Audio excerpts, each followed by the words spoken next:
Hello my dears, welcome to coach Savitri मिसेप्टो channel को। आमे पूर्णिमा तिथि रे कौन रिचुअल्स करवा, पूर्णिमा और अमावास्या रे आमे कौन कले आम घर नेगेटिव रिलीज होता है।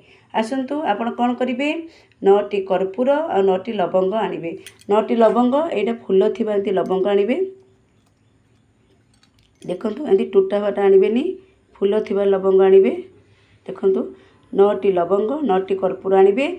आपण ए रिचुअल्सटी पूर्णिमा दिन भी करेंगे आउ अमावास्या दिन भी करेंगे। 15 दिन थरे करंतु, देखिए आपण घर जो नेगेटिव नकारात्मक शक्ति जहाँ भी अच्छी सब रिलीज हो।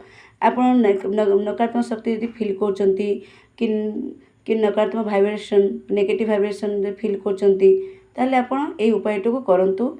6 मास करंतु। 6 मास करबे, देखिए केमती परिवर्तन हो जाउची। आपण घर केमती स्वर्ग हो जाउची। केमती करिवे, 9टी लवंग आनिबे, फुल फुल थुआ लवंग आनिबे, 9टी कर्पूर आनिबे। ताकू कौन करिवे, पूर्णिमा दिन करिवे, अमावास्या दिन करिवे रिचुअल्स, अलग दिन करिवेनी। आउ दियासिले जाड़ी देबे। तापर से धुआं को सब घर प्रति कोण रे आपण देखेबे, घर प्रति कोण रे देखेबे। जाड़ी देबे, घर प्रति कोण रे देखेबे।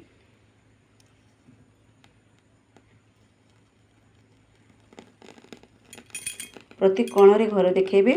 देखिए एटा 6 मास करने द्वारा आपण को कौन हम, नेगेटिव शक्ति पूरा दूरीभूत हम, आ पॉजिटिव पूरा भरी भरी भरी भरी आसो। आप लक्ष्मी बहुत परिमाण आपण घर को आसवे, आकर्षण हो आसवे। आपण बहुत शांति फिल करेंगे, खुशी अनुभव करेंगे। Thank you so much. नमस्कार।